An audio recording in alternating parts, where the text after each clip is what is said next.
kabajamtoota fi daawwattoonni warroonni chaayinaal weebtuub jala jirtan hundi keessanuu baga jiraattanii baga sa'a kana eedan jechuu barbaadeeti. Kanatti aansuudhaan kaarra immoo maaf dhufe jechuu keessanii oolu wanni anarra dhufeef jechuudha gammachuu guddaadha. Akkuma keenya kaleessa isin hime sanarra gammachuun keenya addaan citaan jiru jechuudha. Alhamdulillahi rabbiin galanni haa ga'u gammannee jirra. Akkuma kaleessa isiniin jedhe sanii fi isinii dhaame sanii ilmi kiyya Abdul Aziz mucaa agarteetiin nadhii jedhamu wajjin deemeetiin agartee gara huduudaa sanirraa isii harkaa bahee deemee nama saahibaa kiyya san bira ga'u isaa isinii ibseetiin jira jechuudha. Namtichi naa fuudhee jira. Alhamdulillahi Abdul Aziz dhufee na bira gahee jira. Baga gammaddan baga waliinuu gammanne yeroo gabaabaa keessatti isinillee isin dubbisuuf deemaa dhufiitii isaa immoo akkamitti akka inni dhufee sa'a inni dhufellee amma sa'a ammaa kana jechuudha. Sa'a amma irra dhaabbannu kana dhufe jechuudha. Amma eega isaa wal ziyaareetiin warra ollaalee nutti bahee gammachuu keenya nu ibsan jechuu barbaadeeti. Eega nu ibsanii boodatti daruuriidha akkuma gammadee ijaan argee ilmoo kiyya agarteetiin itti gammade sanii warroonni agarteetiin hordoftoota kiyyaa fi jaalatamtoonni kiyyallee agarteetiin waan na eeganiif gammachuu kiyya kana waliin qoodanne jechaafin gama keessan as dhufeetiin viidiyoo xiqqoo isinii waraabuuf gaman as dhufe jechuudha. Ilmi kiyya akka baheetti ija fayyaa, gurra fayyaa, miila fayyaa akkuma kaleessa na biraa baheen naa deebi'ee jira jechuudha. Haa ta'u dhukkubni waan rabbiiti waan isiin irratti dalayde irra guddaani. Kanaaf ni yaaladha eega na bira gahee ilma kiyya agartee anatu yaalataa firoonni kiyyaa fi hordoftoonni kiyya baga gammaddan jechuu barbaadeeti. Aadde Samiiraan har'as waan jettu namni agarteetiin aqliin isaa yaada biraa keessa jiraatu jechuudha. Har'as uf jajjabeessuurraa jechuudha. Uf jajjabeessuu barbaaddi. Dhaadachuu waan biraati.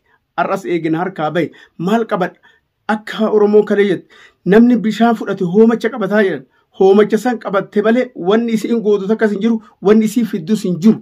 Abdul Azizis ta'e nadhiis ta'e si harkaa baanii jiran galanii jiran na bira gahanii jiran. Yoo dhaaduun ati amma dhaadattu kun fokkorratti fokkortu kun kawaa godhu taate waliif walitti dhufna jechuu barbaadeeti. Kanaaf isaan irrallee waan isin jettu na harka jiranii na harkaan baane deemsa sa'a 8 sirraa fagaatanii eega jiraatan anuma na bira jiran amma bakkuma ani jiru kana jiran amma as baasa karaa guutuu hidhee jira. Wanni isaan garta akka isaan socho'an hin jiru naannawa kana guutuu natu beeka itti gaafatamtuun bakka kana ana jettee akkana dhuudhaati jechuudha.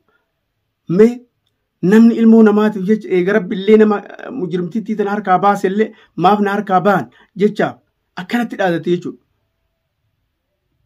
Waan kana waan ta'eef jecha anis waan jedhu Samiiradhaan wanni ati ulii gootuuf hin jiru ijoollee hin agartu ijoolleen harka geettee jirti. Osoo jabduu kataatu taate kaleessuma Faarisiin harkaa fuutaa ture. Mee rabbi sodaadha. Asuma keessa jira bakka kana jira ati kaleessa ilmoo keetuun barbaanne eegan barbaadin maa dhufteetiin narraan fudhatiin eega jabaa taate maalii taate jettee dhaadatti. Mee jiran ani kan jiru magaalaa keessa isiin kan jirtu mee laala bakkuma isiin jirtu kan laala nan murteessa. Asirraa jechuun kunnoo faana fageeffattee akka nama immoo as keessa jiru fakkeessiteetiin viidiyoo waraabaa turte. Mee takka waliin haa laallu laala bakka isiin jirtu. Qariyaa isin dirree agartee dirree lolaa fakkaata.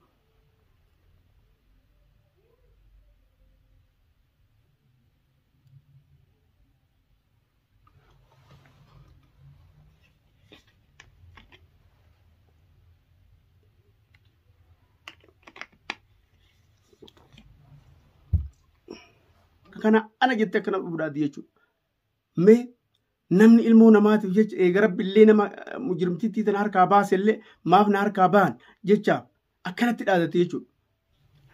Mujrima jettee mire mujrima namni tokko gizee namaan jedhe mujrima yoo taanillee mujrima taanii agarsiisudha.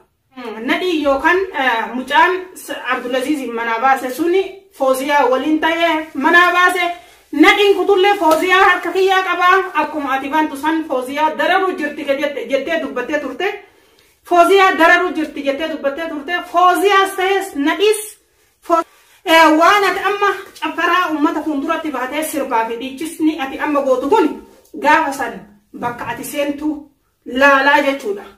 garuu ammoo waan harka kan keetiin waan harka kan keen jirre waan dandeettiitti hin qabnetti hin dhaadatin maaliif jennaan dandeettiin kiyyaa fi kan kee waliin madaalu jechuudha warroota maqaa kiyyaan sobaan qabdee man hidhaa keette sanillee osoo rakkoon biraa sirra hin geenne osoo gadhiifte sii wayya siin jedha akka afaan oromootti ibsee kasii himuun Abdulazizii fi Nadhiin natti dhiyaatanii deemsaa sa'a 9 narraa jiranii jedhe Nadhii fi Abdulaziz yoomuma arguu hin dandeettu mana kiyyaa bahan malee akka nama harka kiyya kana keessa jiruuti ammallee Fooziyaanis ta isaanii waliin gocha kana dalayde yoo guyyaa har'aa maree Oromoo Fooziyaa bakka isiin jirtu argite anuu silaa Samiiraan Abdulaziz ibn Nadhiin sibira gaana ammoo yoo Abdulaziz ibn Nadhiin sibira gaana maqaa Samiiraan jedhan kanaan raawwamte maqaa intaloo mujirma jettu sanii mujirmummaa sanii na waamta jechuu yoo Abdulaziz ibn Nadhiiraatimi yoo intala takkitti ati qabdu san si jalaa fuudhee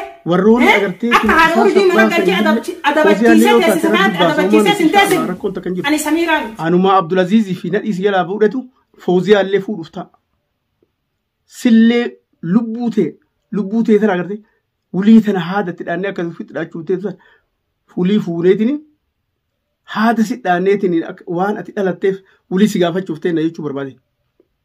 Kanaa miti namuu argee jira dalagaa teellee agarree jira bakka ati galtullee agarree jira. Kaluu fakkaattee fagoo teettee kaluu fakkaatteetiin agartee sooshaal miidiyaatti baateetiin asirratti fandaatumaa turte jechuudha.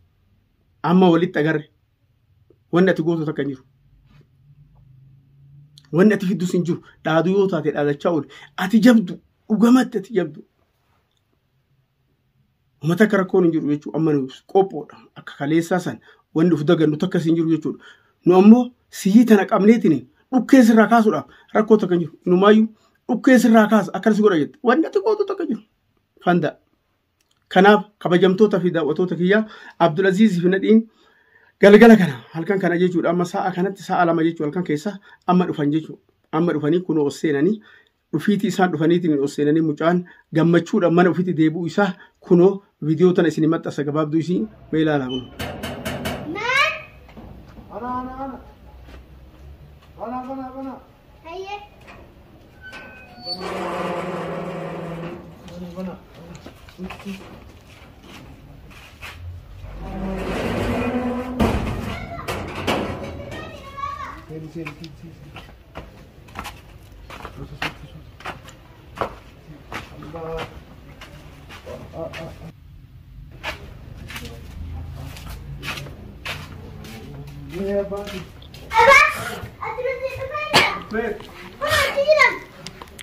Alhamdulillah Rabbil Alamin.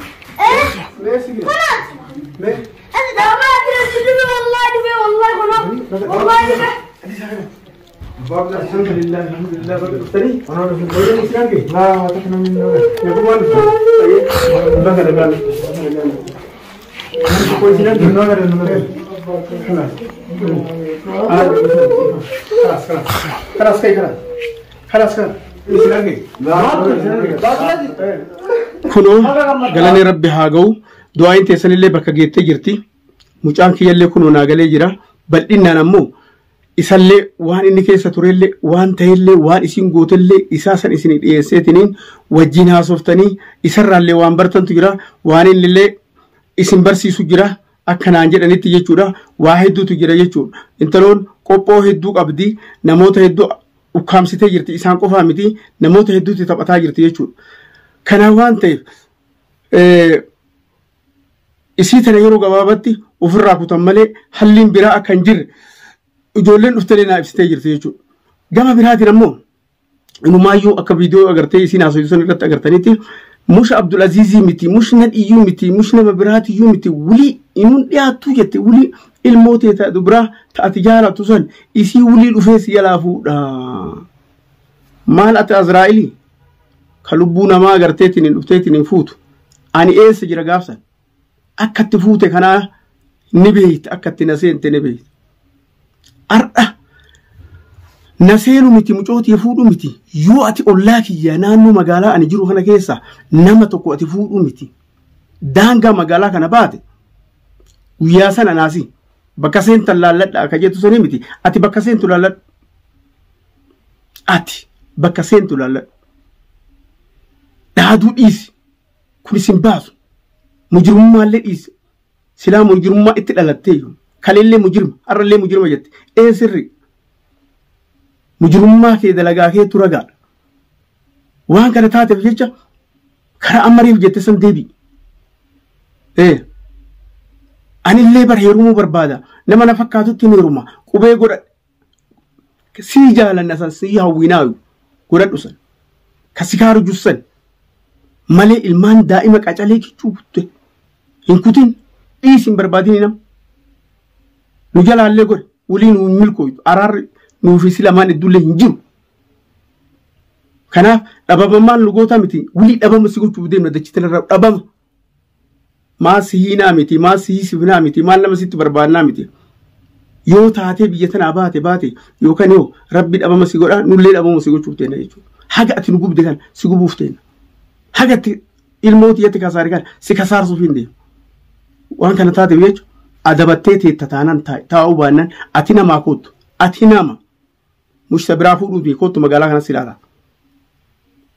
kanaaf kabajamtoota fi hordoftoonni kiyya dhiifama narraa taatee haasawa isiin irrallee baxraanummaa isii haasoitu kanatu na aarseetiin agartee aarii keessa galee miira keessa galee jechuudha kanaaf baga gammaddan baga gammanne afuu viidiyoo itti aanutti Abdul Aziz fi nadhi illee waan keessa turaniif isinii fida hagasitti ammoo qabsoon kiyyan dhaabattu du'aan teessanillee na biraan hafini har'a sammoo mucoota na tagaafa san agartee waa isaa haasoite sanii isitu gargaaree isitu waan kana godhee isitu waan kana qindeessee baasee isilee waan dararaa jirtu jecha har'as qabsoon kiyyan dhaabatu isilee baasuuf yaalii godha namoota gartee ilmaan biraallee achi keessatti rakkataa jirullee sanillee baasuuf illee yaaliin godha haga gartee viidiyoo biraatti walitti dachaalutti horaa naa bulaa assalaamu alaikum wa rahmatullahi wa barakaatu